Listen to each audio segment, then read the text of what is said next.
Hello बच्चों, welcome back. My name is Avinash और आज की वीडियो बहुत ही खास होने वाली है और सच में बहुत ही ज्यादा खास होने वाली है क्योंकि हम जानेंगे कि मैथमेटिक्स क्या होता है, इसका पर्पस क्या है, इसकी इंपॉर्टेंस क्या है और मैथमेटिक्स को आपको एक्चुअली में किस तरह से पढ़ना चाहिए या सीखना चाहिए कि ये आपको अपने आपकी लाइफ में जो आपका ड्रीम है वहां तक आपको पहुंचा सके, आपको एक सक्सेसफुल इंसान बना सके।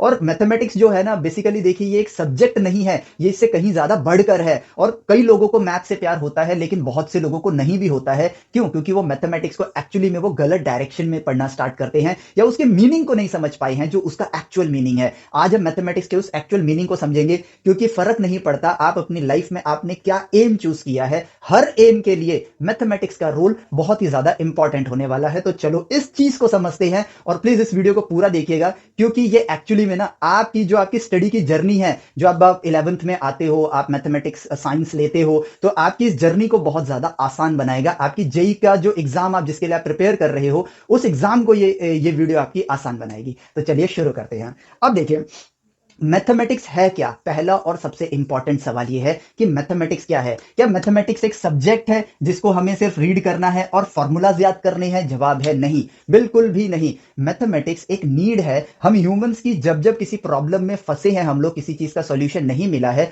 तो उस सॉल्यूशन को उस सॉल्यूशन तक पहुंचाया है किसने? मैथमेटिक्स ने। पर मैथमेटिक्स ऐसा करता कैसे है? देखो, एकदम इनिशियल स्टेज में चलेंगे हम लोग, जब हम इंसान एक बंजारे थे। लेकिन आपने मेरे फिजिकल वर्ल्ड की पहली वीडियो देख रखी होगी, ठीक है, जो कि एप्लीकेशन के अंदर तो फिजिक्स वाले फोल्डर में है और मैथमेटिक्स में भी हमने उसको डाल रखा है।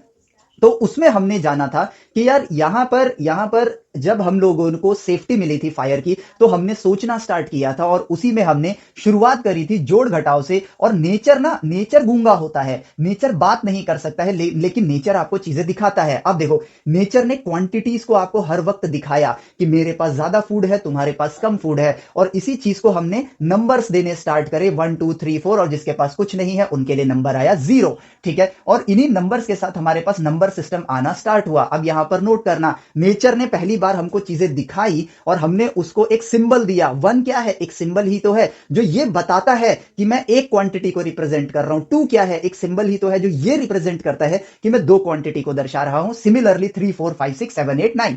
ठीक है, अब इसी के बाद कौन कितना बलशाली है, कौन कितना दूर तक जा सकता है, उसके लिए हम लोगों ने नेचर से किस तरह से बात करी। पॉइंट को समझना, नेचर से किस तरह बात करी। हमने एक फिक्स दूरी को हमने तय किया कि इतने दूरी को हम एक क्वांटिटी मानेंगे, उसके बाद उतना ही दो क्वांटिटी, उतना ही आगे तीन क्वांटिटी। और यहां से हमने शुरुआत करी थी किसकी? नंबर लाइन की, कि भाई यहां पर 1 है, यहां पर 2 है, यहां पर 3 है।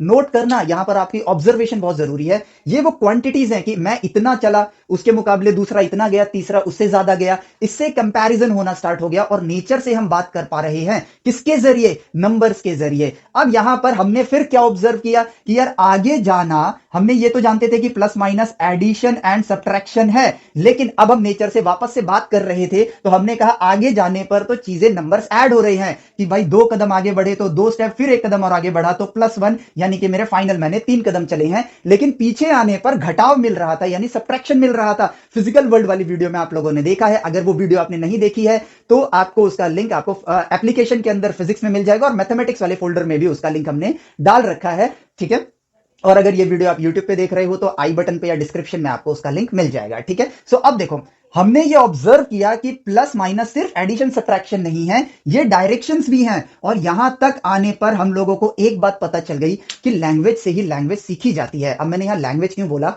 नेचर गूंगा है, लेकिन मैथमेटिक्स वो भाषा निकल कर आई जिसके जरिए हम नेचर से बात कर रहे हैं। किस तरह?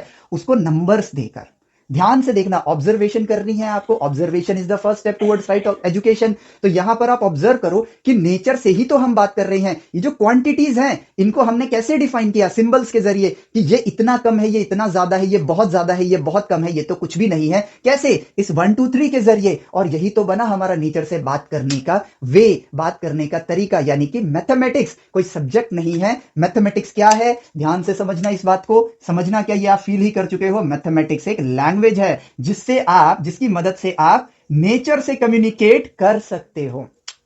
पाषाण युग में इस बात की शुरुआत हो गई थी। हमने नेचर से बात करना शुरू किया और हमें पता चला कि क्वांटिटीज को हम सिंबल्स यानी नंबर्स की मदद से देख सकते हैं। और किसी के पास कुछ है, इसके पास कुछ और आया तो वो जुड़ गया, इसके पास कुछ है, इससे कुछ चला गया तो वो घट गया। उससे हमने दो और सिंबल जोड़े, एडिशन एंड सब्ट्रैक्शन का, जोड़ और घटाव का। फिर हमने उस जोड़ और घटाव को जमीन पे रख के देखा, इससे ये पता करने के लिए कि कौन कितना बलशाली है या किसमें कितनी स्ट्रेंथ है। तो हमने नोटिस करना स्टार्ट किया। हम नेचर से बात कर रहे थे उसी भाषा में जितना आता है। और मजेदार बात यह है कि आपको जितनी भाषा अभी तक पता है उसी भाषा से जब आप बात करोगे तो नेचर आपको और ज्यादा भाषा सिखाएगा। कैसे?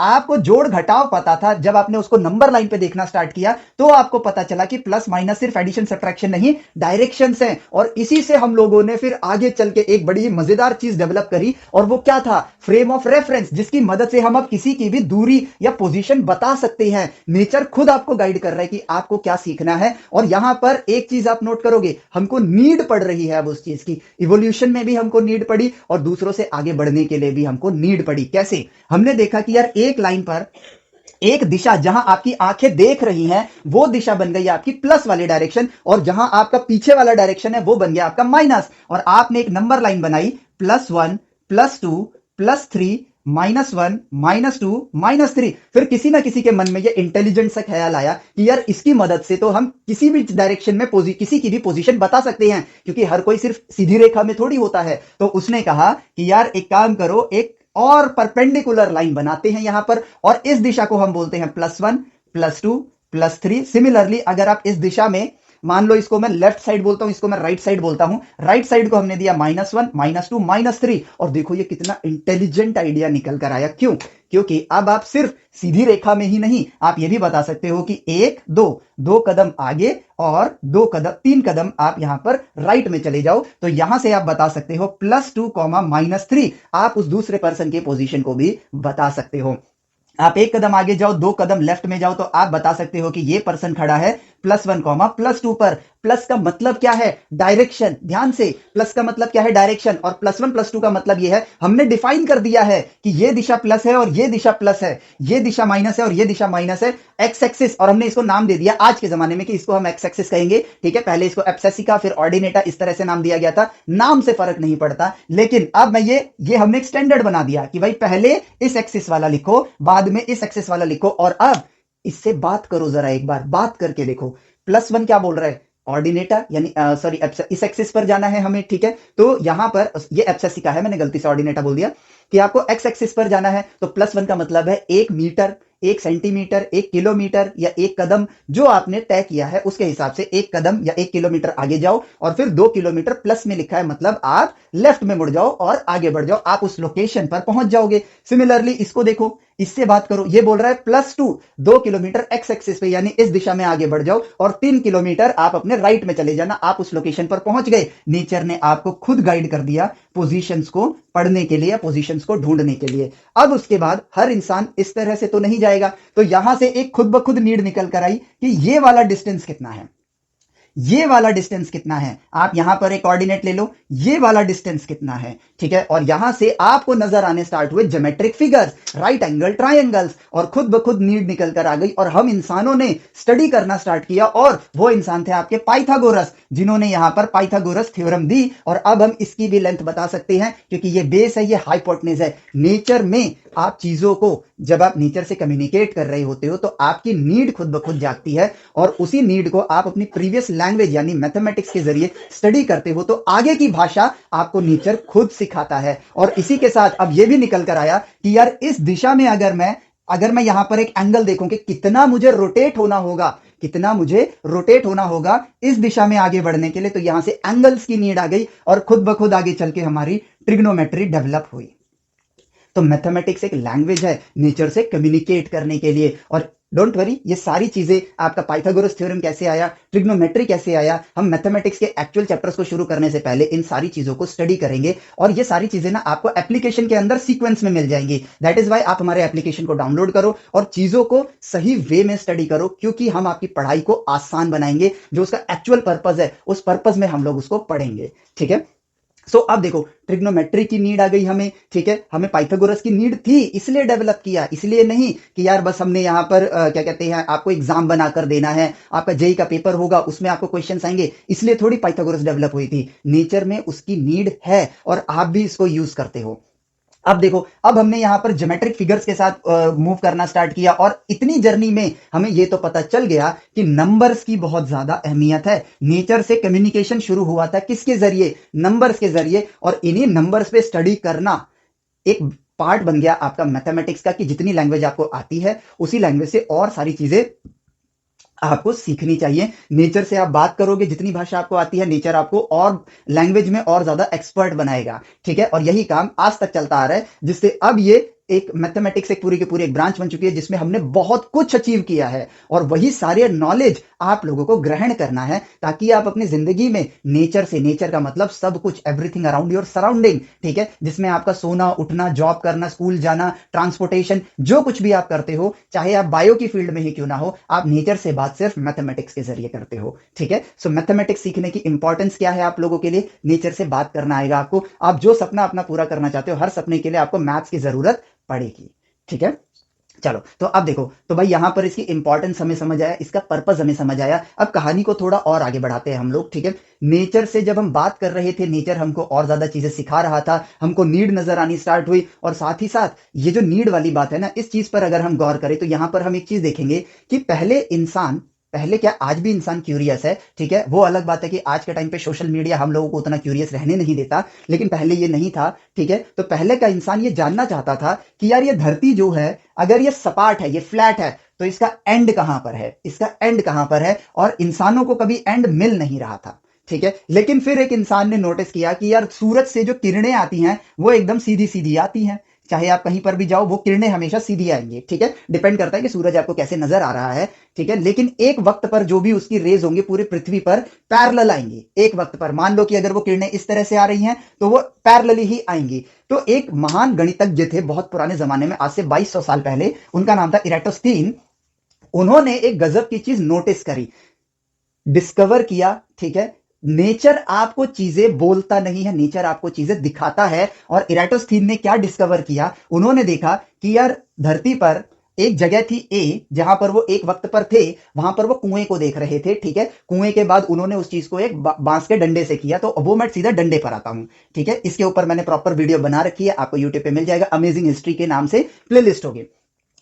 उन्होंने देखा कि यार मान लेते हैं 12 बज रहे हैं उस वक्त, ठीक है। 12 बजे यहां पर मैंने एक बांस का टुकड़ा सीधा खड़ा किया, तो इस पे जो परछाई है वो कुछ इस तरह से बन रही है, मतलब जो रेज आ रही हैं 12 बजे वो इस तरह से आ रही हैं, ठीक है। और यहां पर वो इतनी शैडो क्रिएट कर रहा है, ठीक है। फिर वो एक वक्त पे किसी और जगह पर थे, मान लो वो दूसरी जगह यहां पर बी है, ठीक है, मतलब कभी और वो गए वहां पर, और वहां पर उन्होंने देखा कि ठीक 12 बजे यहां पर अगेन उन्होंने बांस का टुकड़ा खड़ा किया। क्यूरियोसिटी, जब तक आप नेचर से बात करना नहीं चाहोगे नेचर आपको कुछ नहीं दिखाएगा, लेकिन इस वक्त यहां पर जो रेज आ रही हैं वो एकदम स्ट्रेट आ रही हैं। अब उनका दिमाग घूम गया। अब उन्होंने कहा कि यार सूरज अगर इतना दूर है तो उससे आने वाली किरणें पैरेलल होनी चाहिए, लेकिन एक वक्त पर उस जगह जहां मैं पहले था कभी, ठीक है, 12 बजे के वक्त वहां पर किरणें तिरछी आ रही थी, लेकिन यहां पर किरणें सीधी आ रही हैं। तो क्या हमारी थ्योरी गलत है? काफी सारे टॉर्चेस वगैरह लेकर उन्होंने इस चीज के ऊपर शोध किया, लाइट की किरणों को समझने की कोशिश करी, नेचर से बात करने की कोशिश कर रहे हैं। और यहां पर नेचर ने उनको क्या जवाब दिया पता है? नेचर ने उनको जवाब दिया कि भाई यहां पर सॉल्यूशन आपको मिल चुका है कि धरती सीधी नहीं है, धरती यहां पर गोल है। इसीलिए आपकी जो किरणें यहां पर सीधी आ रही हैं, मान लो ये वो ए पॉइंट है, यहां उन्होंने बांस का टुकड़ा रखा था, ठीक है, तो यहां पर जो किरणें आ रही थी वो इस तरह आ रही थी। और जो आपका दूसरा स्पॉट है, यहां पर आपने जब बांस का टुकड़ा रखा तो किरणें सीधे आ रही थी, इसलिए यहां पर परछाई नहीं बन रही है। और उन्होंने क्या खोज निकाला? उन्होंने खोज निकाला कि यार धरती अगर गोल है तो धरती का अपना रेडियस भी होगा। और हम लोग अपनी ट्रिग्नोमेट्री में तो ये पढ़ ही रहे हैं कि ये एंगल अगर अल्फा है और ये रेडियस है, तो उन्होंने कहा कि इस ए पॉइंट से बी पॉइंट की दूरी मापते हैं। ऊंट पे बैठे निकल पड़े, इसकी लंबाई नापी उन्होंने, ठीक है, इसका डिस्टेंस मान लो डी आया, और यहां से खोज हो गई आर, आप ट्रिग्नोमेट्री में इसको पढ़ोगे वरना वो वीडियो देख लो इरेटोस्थिन वाली, आर मल्टीप्लाई एंगल आपका डिस्टेंस के बराबर होता है। ये नेचर में हमने फाइंड किया। और कैसे? हमने सर्कल्स को स्टडी किया था, इसलिए हमको ये पता था। और जब हमारे पास सर्कल्स की नॉलेज थी, सर्कल से कम्युनिकेट करना आता था, इसलिए जैसे ही इरेटोस्थिन को ये पता चला कि भाई धरती गोल है, उन्होंने तुरंत उस धरती के गोलाकार से कम्युनिकेट किया और निकाला R is equal to distance upon में अल्फा। ये एंगल निकल कर आया था 7 डिग्री 2 मिनट। ठीक है, ये निकल कर आया था और यहां से रेडियस ऑफ अर्थ का हमें पता चल गया। इंसान की क्यूरियोसिटी, नेचर से बात करने का तरीका एक बार हम सीख लेते हैं तो इस दुनिया में हर वो चीज हम हासिल कर सकते हैं जो एक वक्त पर इम्पॉसिबल लग रहा था।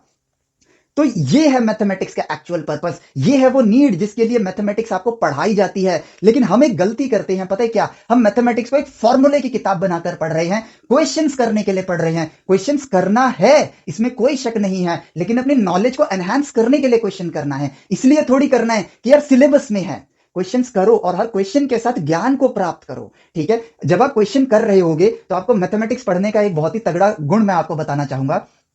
मेरे पास एक क्वेश्चन आया, ठीक है, मान लो मेरे पास एक क्वेश्चन आया कि यार find what is sine A plus B. ठीक है, तो मैंने कहा यार इसका तो फॉर्मूला है sign A cos B plus cos A sine B. ठीक है, तो मैंने उसको लिख दिया।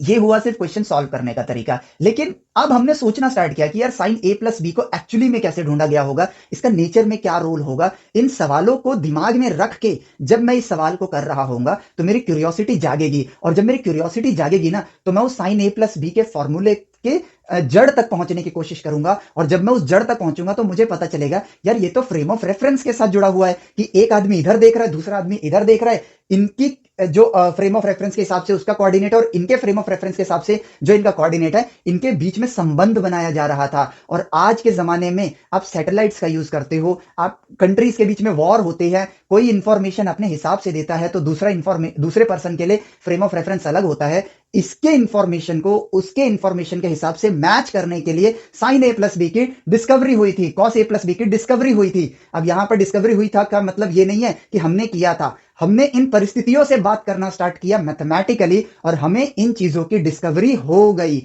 और अब ये हमारे लिए लैंग्वेज की तरह है, पहली बार इसमें वक्त लगा, लेकिन जब इनकी डिस्कवरी हो गई अब तो हम चुटकी बजाते हैं, हमारा काम हो जाता है। हमने इसके लिए सॉफ्टवेयर बना दिए, वो सॉफ्टवेयर अपना काम करते रहते हैं और काम अपने आप होता रहता है, एज सिंपल एज दैट। तो यानी कि मैथमेटिक्स को जब भी आप पढ़ोगे उसकी अपनी नीड है, आपको यहाँ फॉर्मूले की तरह नहीं पढ़ना है। और उसका मैं एक एग्जाम्पल और देना चाहूंगा। हमने ये ऑब्जर्व किया कि यार प्लस माइनस आपके डायरेक्शन है। ठीक है, 10th में हम लोग पढ़ते हैं कि अगर हमारे पास एक फ्रेम ऑफ रेफरेंस में, ठीक है, एक ट्राइंगल लेता हूं मैं, ठीक है, एक ट्राइंगल लेता हूं जिसमें कैलकुलेशन को फटाफट दिखाने के लिए मैं ट्राइंगल सिंपल सा लेता हूं, -1 0 1 0 0 1। ठीक है, अब मुझे इस ट्राइंगल का एरिया निकालना है जिसका मुझे फॉर्मूला पता है। ठीक है, जिसका मुझे सिर्फ फॉर्मूला पता है, लेकिन हमें यह नहीं पता कि ये फॉर्मूला आया कैसे। देखो फॉर्मूला आया कैसे जानने से ना हम मैथमेटिक्स की लैंग्वेज, जो मैथमेटिक्स एज ए लैंग्वेज, उसको यूज करना सीख जाते हैं, वो लैंग्वेज बोलना सीख जाते हैं, नेचर से कम्युनिकेट करना सीख जाते हैं। तो किसी को भी बस फॉर्मूले की तरह याद करोगे तो मैथमेटिक्स आपके लिए एक सरदर्द बन जाएगा। उसको सरदर्द मत बनाओ, क्यूरियोसिटी जगाओ उससे, और क्या करना है। ठीक है, तो यहां जो हमें फॉर्मूला मिलता है वो मिलता है 1/2। इसको मैं लेता हूं x1 y1, इसको लेता हूं x2 y2, इसको लेता हूं x3 y3। ठीक है, एंड सी यहां पर मॉड लगा हुआ है, जो हमारी बुक्स में फॉर्मूला है अकॉर्डिंग टू इट यहां पर मॉड लगा हुआ है। तो यहां आएगा x1 y2 minus y3 plus x2 y3 minus y1 plus में x3 y1 माइनस y2। ठीक है, ये रहा हमारा फॉर्मूला। अब 1 0 ही है, हम फटाफट यहां पर वैल्यूज पुट करके सॉल्व कर ही लेंगे। ठीक है, तो यहां पे मैं इसको लिखता हूं, इधर रब कर देता हूं। ठीक है, तो यहां पर मैं वैल्यूज को लिखता हूं 1/2, x1 क्या है -1 ब्रैकेट में, y2 क्या है 0, और यहां पर -1 आएगा, 0 -1 तो that will be -1, plus x2 क्या है आपके पास +1 है, और फिर आएगा y3 विच इज 1 - 0 प्लस में यहां पर आएगा x3 क्या है आपके पास 0। अब इसके पीछे कुछ भी लिखो क्या फर्क पड़ता है, 0 मल्टीप्लाई एनीथिंग इज 0। तो यहां पर देखो 1/2, यहां पर आपके पास रिजल्ट आ गया 1/2 ब्रैकेट माइनस माइनस प्लस हो जाएगा आपके पास। ठीक है, +1 और आंसर आया 2 divide by 2, the answer is 1। The answer is 1। और ये क्या है, ये एरिया है। ठीक है, लेकिन अब यहां पर अगली चीज आती है जो हमें नोट करनी है, और वो क्या है कि अगर मैंने इसको x1 y1 लिया था, बट मैं इसको x2 y2 करता हूं और इसको x3 y3 करता हूं, तो क्या एरिया चेंज होगा। ये छोटा सा काम जब हम कर लेंगे तो हमें क्या देखने को मिलेगा, हमें ये देखने को मिलेगा कि यार यहां पर x1 y1 इसको अब रब करते हैं, इसका आंसर देखो +1 आया है, ठीक है। 1/2 x1 क्या है, अगेन अभी -1 ही है, y2 क्या है +1 है और y3 क्या है 0 है, ठीक है। प्लस x2 क्या है आपके पास 0 है, कुछ भी रहे क्या फर्क पड़ता है, फिर यहां पर +1 आएगा और यहां पर आएगा आपके पास y1 - y2, 0 - 1, यहां पर आया 0 - 1, ठीक है। And now see -1 × 1 that will be -1 और ये भी आपका -1 होगा, तो ये -2 आएगा, -2 का मॉड 1/2 जो कि अगेन हो गया 1। लेकिन अब एक सवाल खड़ा होता है कि क्या यहां पर मॉड की जरूरत है। अगर मैं इस मॉड को हटा दूं, अगर मैं इस मॉड को हटा दूं तो यहां पर आंसर आएगा -1, ठीक है। इट मींस कि मैं यहां पर एक चीज नोटिस कर पा रहा हूं, ऑब्जर्व कर पा रहा हूं, जब मैंने एरिया इस पाथ से निकाला, ऐसे गया ऐसे गया ऐसे गया, एरिया आया +1। मॉड तो सिर्फ आपको बच्चों के लिए बना दिया गया कि भाई आप कंफ्यूज ही ना हो, आप कुछ सोचो ही ना, लेकिन मॉड हटा के तो देखो आपको नई चीजें नजर आएंगी कि इस पाथ पे क्या, जब मैंने इसको x1 माना था, इसको x2 माना था, इसको x3 माना था, तब आंसर आया +1। लेकिन जब मैंने इसको x1 माना, इसको x2 माना और इसको x3 माना, यानी कि मेरा पाथ ये वाला हो गया, आंसर आया -1। यानी कि एरिया को कैलकुलेट करते वक्त जो हमने पाथ ट्रेवल किया है उसकी वजह से आंसर क्वांटिटी वाइज तो सेम आ रहा है, लेकिन प्लस माइनस भी आ रहा है। और इस बात पे हम लोग गौर इसलिए नहीं करते क्योंकि हम लोग जानते ही नहीं थे कि प्लस माइनस आपके डायरेक्शन होते हैं। और यहां पर आप कह सकते हो कि direction of travelling determines the area का प्लस और माइनस सिंबल। और ये चीज आगे चल के जब आप 11th में पढ़ते हो एम्पियर सर्किटल, और 12th में पढ़ते हो एम्पियर सर्किटल लॉ, जिसमें आप राइट हैंड थंब रूल याद करते हो, लेकिन उस थंब रूल पे आपका ये जो पाथ है इसको हम लोग जॉर्डन कर्व बोलते हैं, ठीक है। आगे आप पढ़ोगे, लेकिन प्रॉब्लम क्या आती है ना, आगे आप पढ़ोगे लेकिन आप समझ ही नहीं पाओगे, क्योंकि इन सब चीजों को तो हमने मॉड लगा लगा के सिर्फ क्वेश्चन सॉल्व करने के लिए बना लिया था। ऐसा नहीं करना है भाई। आगे आपकी मैथमेटिक्स का लेवल बढ़ेगा तो वहां आपका स्ट्रेस भी बढ़ेगा। क्यों? क्योंकि बेसिक लेवल पर तो हम कंजूसी कर रहे हैं। और एक और बुरी बात पता है क्या है, शायद इस साल, पिछले साल तो इसका ये तो सिलेबस से ही कट गया था, तो भाई हम उन सिलेबस को भी स्किप कर देते हैं जिनका नीड हमें आगे पढ़ने वाली है। और यहीं पर तो हम गलती करते हैं। मैथमेटिक्स आपकी 100 डेज में कंप्लीट हो सकती है, 11th और 12th दोनों मिला के। आपको बस क्यूरियोसिटी जगानी है, राइट क्वेश्चंस पूछना है, राइट आंसर खुद ब खुद नेचर देगा ना आपको उसको कनेक्ट करना है। आप मैथ्स इसलिए नहीं पढ़ रहे हो कि एक सब्जेक्ट है, मैथमेटिक्स पढ़ रहे हो फिजिक्स की दुनिया में नेचर से कम्युनिकेट करने के लिए। मैथमेटिक्स पढ़ रहे हो केमिस्ट्री में जो एटम्स एक दूसरे के साथ इंटरेक्ट कर रहे हैं, उन एटम से कम्युनिकेट करके उनके रिजल्ट तक पहुंचने के लिए। मैथमेटिक्स पढ़ रहे हो आप नेचर में होने वाली हर एक प्रॉब्लम को सॉल्व करने के लिए। इसका एक और अच्छा सा एग्जाम्पल देता हूं जो बड़ा मजेदार आएगा, और इससे कई लोग पैसा भी कमाते हैं इस आइडिया से, ठीक है। अब देखो इस आइडिया को समझते हैं, पूरा ही बोर्ड हटा देता हूं, ठीक है। सी, अगर मैं एक कार को लेता हूं, ठीक है, हमारे माइंड में आते हैं स्टैटिस्टिक्स वगैरह क्यों पढ़ते हैं हम लोग, ठीक है। मैं एक कार लेता हूं, ठीक है, और इस कार की स्पीड को ऑब्जर्व करता हूं और यहां पर मैं ग्राफ बनाता हूं। इसके बाद एक वीडियो आएगी, the difference between frame of reference and the graph, वो वीडियो जरूर देखना, ठीक है। अब मैं यहां पर एक कार लेता हूं, इसकी स्पीड को नोटिस करता हूं, ठीक है। हर एक मिनट पे मैं करूंगा, तो 0 मिनट पे इसकी स्पीड थी 60, 1 मिनट पर इसकी स्पीड थी 60, 2 मिनट पर इसकी स्पीड थी 60, 3 मिनट पर इसकी स्पीड थी 60, 4 मिनट पर इसकी स्पीड हुई 70, ठीक है। 5th मिनट पर हुई 80, आपके 6th मिनट पे हुई 90, 7th मिनट पे हुई आपकी 100, 8th मिनट पे हुई 110, ठीक है। ये आपने नोटिस किया। अब आप यहां पर चीजों को ऑब्जर्व करो, ठीक है। आपको यहां पर क्या ऑब्जर्व करना है, ठीक है, कि आप यहां पर देखो कि यार अगर मैं 0 से लेकर 8, यानी कि टोटल यहां पर 9 पीरियड्स हैं, एक मिनट को एक पीरियड मान लो, ठीक है। तो टोटल यहां पर 1 2 3 4 5 6 7 8 9, ठीक है। कई बार आप 8 देख के कंफ्यूज हो जाते हो, इसलिए मैंने काउंट कर दिया। 9 पीरियड्स हैं, तो 9 पीरियड्स का अगर मैं एवरेज निकालता हूं, ठीक है, हम एग्जैक्ट वैल्यू पे अभी नहीं जाएंगे, ये है 110 और ये है मिनिमम वैल्यू 60। तो अगर आप 9 पीरियड्स का एवरेज निकालोगे तो आपको क्या देखने को मिलेगा कि उसका एवरेज कहीं यहां पर आएगा, 60 से 110 के बीच में आएगा। ये तो आप जानते ही हो बेसिक मैथमेटिक्स, ठीक है। लेकिन अब अगर मैं कहता हूं कि मैं लास्ट के 5 पीरियड्स का एवरेज निकालता हूं, जिसमें 60 सिर्फ 3 बार जो पहले था अब वो एग्जिस्ट नहीं करता है, बट सिर्फ इनका एवरेज देखूंगा, तो इसकी वेटेज यहां पर कम हो जाएगा, इसका भार यहां कम हो जाएगा, जिसकी वजह से अब जो एवरेज मिलेगा वो प्रीवियस जो आपने 9 पीरियड का एवरेज निकाला था, और ये रहा आपका 5 पीरियड का एवरेज, तो 5 पीरियड का एवरेज आपका 9 पीरियड के एवरेज से ज्यादा आएगा, ठीक है। सिंपल ऑब्जर्वेशन, नेचर से ही कम्युनिकेट कर रहे हैं। अगर मान लो इसकी स्पीड घटी होती 50, 40, 30, 20, 10। तो आपको ये जो वैल्यू मिलती है, इसके लिए मैं अलग कलर यूज करता हूं, ठीक है। अब 5 पीरियड का जो एवरेज है वो आपको नीचे मिलेगा। तो इट मींस कि मैं यहां से ये कंक्लूजन विड्रॉ कर पा रहा हूं इस परिस्थिति से बात करके कि एवरेज ऑफ 5 पीरियड माइनस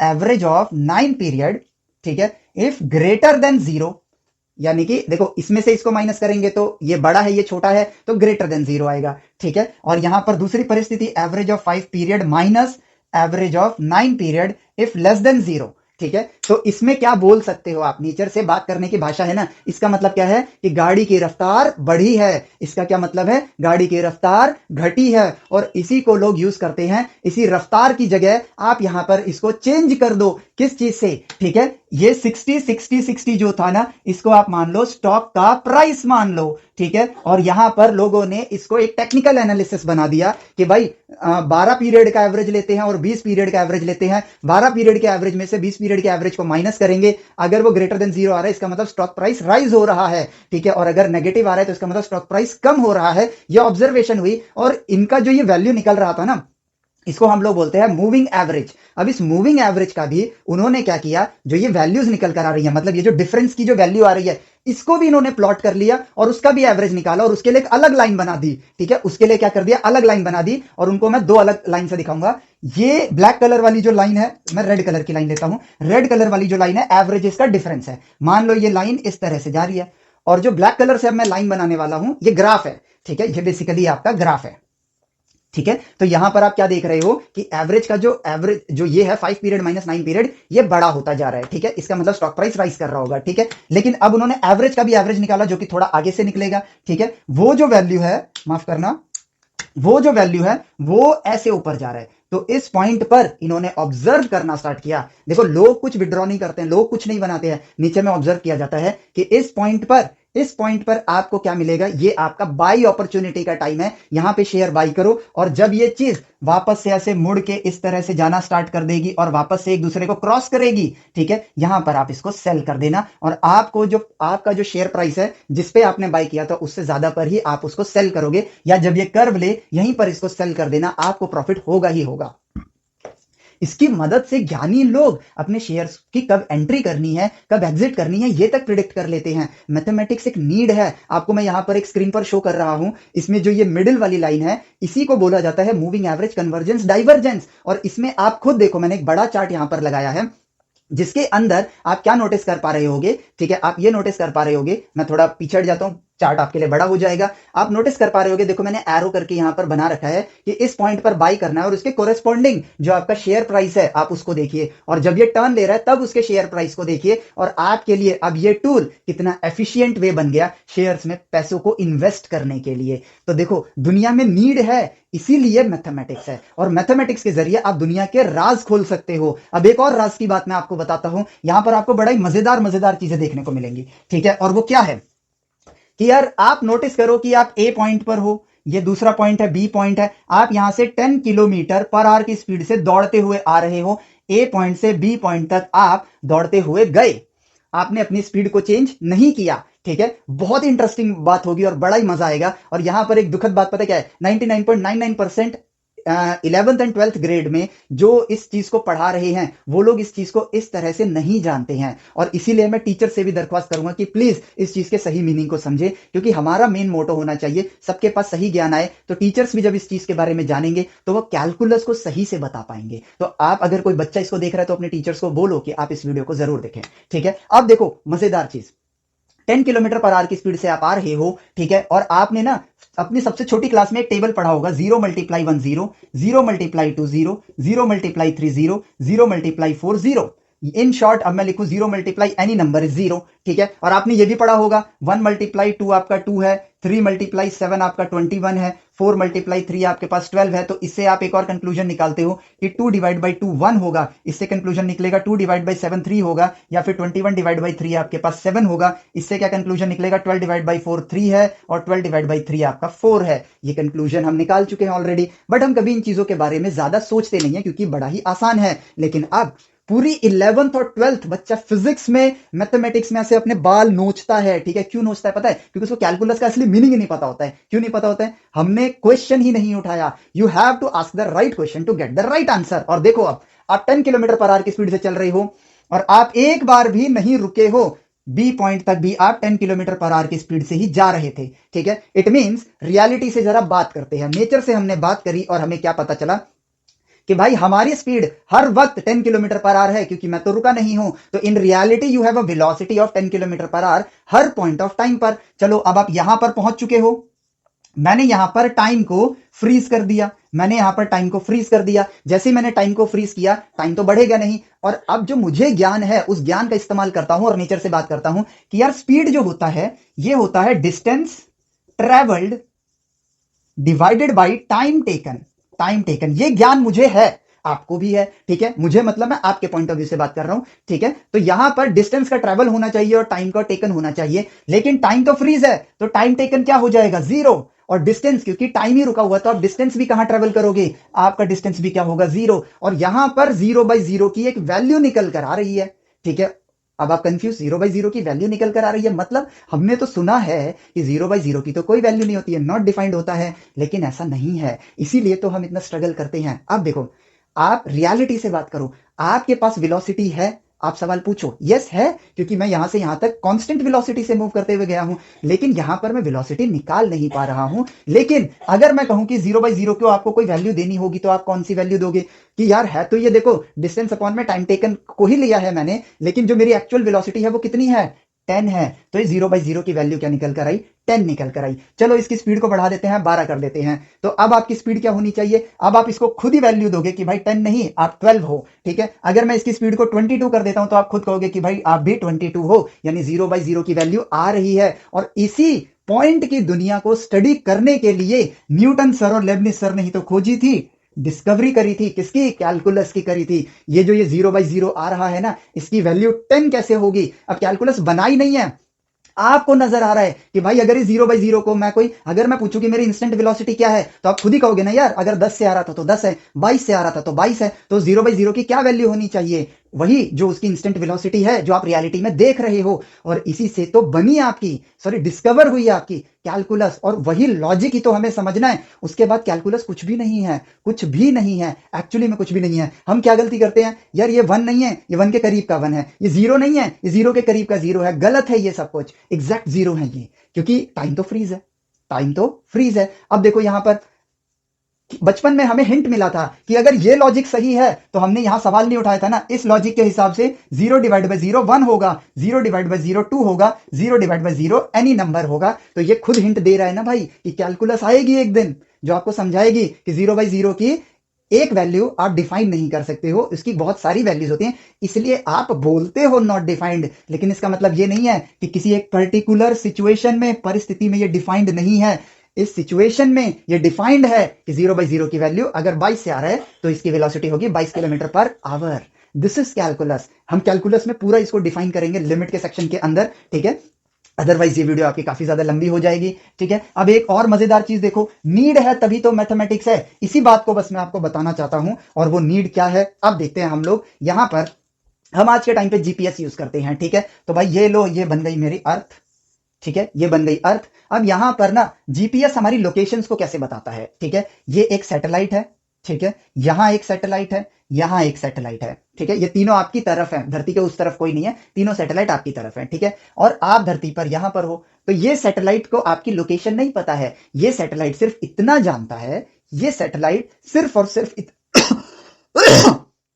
इतना जानता है कि इस सैटेलाइट से आपकी दूरी कितनी है, ठीक है। तो ये सैटेलाइट क्या करता है, अपनी उस दूरी के अकॉर्डिंगली, ठीक है, अपनी उस दूरी के अकॉर्डिंगली अपना एक स्फेयर बना लेता है, जो कि हम यहां सर्कल की तरह शो करेंगे, ठीक है। सर्कल की तरह शो कर रहे हैं। ये सैटेलाइट ने अपना क्या बना लिया, एक स्फेयर बना लिया, इमेजिनरी स्फेयर, ठीक है। ये सैटेलाइट भी नहीं जानता आपकी लोकेशन क्या है, बट ये इतना जानता है कि आपकी दूरी यहां पर है। तो इस सैटेलाइट से हमने ये दूरी ली, ठीक है, इस सैटेलाइट से हमने ये दूरी ली, और यहां पर भी हमने बना लिया एक सर्कल, ठीक है, ये सैटेलाइट भी वही बात, ये सिर्फ इतना जानता है कि आप कितनी दूर हो। इसने अपनी दूरी के हिसाब से यहां पर गया और इसने अपना एक सर्कल बना लिया जहां पर ये तीनों स्फीयर कोइंसाइड कर रहे हैं। और फिर इन सैटेलाइट्स ने यहां पर कंप्यूटर्स क्यों बनाए हमने, ताकि ये काम हम मैनुअली करेंगे तो टाइम लगेगा, कंप्यूटर्स इनको प्रोसेस करेगा। राइट नाउ टाइम के हिसाब से ये 3 सैटेलाइट्स की पोजीशन ये रही, ठीक है। इन तीनों को अपनी पोजीशंस पता है और उन तीनों पोजीशंस के अकॉर्डिंगली ये तीनों सैटेलाइट इस पोजीशन का कैलकुलेशन करेंगे। और इसके लिए आपको क्या पढ़ना होगा, सोच के देखो, जियोमेट्री, ठीक है। ज्योमेट्री की कैलकुलेशंस लगेंगी। ये लोकेशन सैटेलाइट्स के कंप्यूटर्स प्रोसेस करेंगे, या कोई एक आपका मोबाइल को बस डेटा भेज देंगे कि भाई हमारी लोकेशंस ये हैं। आपके मोबाइल के अंदर एक सिंपल सा कैलकुलेटर होता ही है जो बैकग्राउंड में काम करेगा और आपको बताएगा भाई आप यहां खड़े हो। जीपीएस सिस्टम वर्क करने लगा। अदरवाइज हम ये चीजें नहीं जानते, इसलिए जीपीएस सिस्टम, ठीक है। यूएस जानता है इसलिए पूरी दुनिया को जीपीएस बांट रहा है, जिसकी मदद से वो लोगों का इंफॉर्मेशन अपने पास रखता है। हमारे देश में सही नॉलेज को बांटना, डिस्ट्रीब्यूट करना जरूरी है। जिस तरह से दूसरी कंट्रीज हमारी कंट्रीज को गवर्न कर रही हैं, जब हम पक्के तौर पर नॉलेजेबल बनेंगे तो हम दूसरी कंट्रीज के ऊपर हावी हो सकते हैं, हम उनसे आगे बढ़ेंगे। और मजेदार बात ये होगी कि हमें क्रिएटर बनना पड़ेगा और इस चीज की एक्चुअली में हमारी कंट्री को नीड है। अगर हम क्रिएटर नहीं बनेंगे तो इनडायरेक्टली हम दूसरे देशों के गुलाम ही बन जाते हैं। आज सोशल मीडिया के जरिए हम यूएस की कंपनीज के गुलाम ही हैं, टेक्निकली यूएस के ही गुलाम हैं, ठीक है। इन चीजों से हमें अपने आप को बचाना होगा। मैथ्स तो आसान है ना, मैथ्स तो इंटरेस्टिंग है। इराटोस्थीन ने बांस के डंडे से ये ढूंढ लिया कि धरती गोल है। सर्कल्स को स्टडी करके ये बताया जा सकता है कि आपकी लोकेशन क्या है। हमने नेचर में नंबर्स को फैलाया और हमें नीड पढ़नी स्टार्ट हो गई ट्रिग्नोमेट्री की, पाइथागोरस की, और हमने उसको खोज लिया। हमने देखा कि यार एक पॉइंट ऑफ टाइम पर तो मैं वेलोसिटी बता नहीं सकता हूं, लेकिन जो है वही सत्य है। उसी सत्य को ढूंढा और कैलकुलस निकल कर आ गई। तो पर्पस है हमारे पास मैथ्स को पढ़ने का, उस पर्पस के लिए हमें मैथमेटिक्स को पढ़ना है, ठीक है। वीडियो लंबी हो रही है मैं समझ रहा हूं, लेकिन पता है इसमें इतने पर्पसेस है ना, ठीक है। मैट्रिक्स को पढ़ने का पर्पस है आपके पास, परमुटेशन कॉम्बिनेशन को पढ़ने का पर्पस है आपके पास, सेट्स को पढ़ने का पर्पस है, फंक्शंस को पढ़ने का पर्पस है, कैलकुलस को पढ़ने का पर्पस है, प्रोबेबिलिटी को पढ़ने का पर्पस है, पॉसिबिलिटी को पढ़ने का पर्पस है। इन सब चीजों को आप फिजिक्स की दुनिया में thermodynamics, waves, optics, electrodynamics, electricity, current, आपका इलेक्ट्रोस्टैटिक्स, ग्रेविटेशन, मैकेनिक्स, ठीक है, mechanical properties of matter, fluid mechanics, aerodynamics, इन सब में इसी मैथमेटिक्स का तो यूज करोगे आप, ताकि फिजिक्स की दुनिया से आप बात कर सको और वो क्रिएट कर सको, यानी कि इंजीनियरिंग जो इस दुनिया में एग्जिस्ट नहीं करता है। And enjoy your life. Life में इंजॉयमेंट कब है, जब मुझे बड़ी अटेंशन मिले। अटेंशन किस चीज की, मांगी हुई अटेंशन नहीं, अचीवमेंट की अटेंशन। यस, मैंने ये करके दिखाया है। और वो यार जेई के पेपर को ना पर्पस दो अपने। इंजीनियर बनना है तो इंजीनियरिंग का माइंडसेट लाओ। आपका जेई का पेपर इसलिए क्लियर मत करो कि आईआईटीज बेस्ट हैं, इसलिए क्लियर करो क्योंकि आप बेस्ट हो। इस वीडियो को हम यहीं पर एंड करेंगे क्योंकि ज्यादा लंबी हो रही है। और हाँ, मैं लास्ट में बस यही बोलना चाहूंगा, एप्लीकेशन को डाउनलोड करो। यूट्यूब पर वीडियोस आपको सबको एक साथ नहीं मिलती है, ठीक है। नए नए व्यूअर्स आते हैं, डिस्ट्रीब्यूटेड फॉर्म में होता है, एप्लीकेशन के अंदर ये सीक्वेंस में है।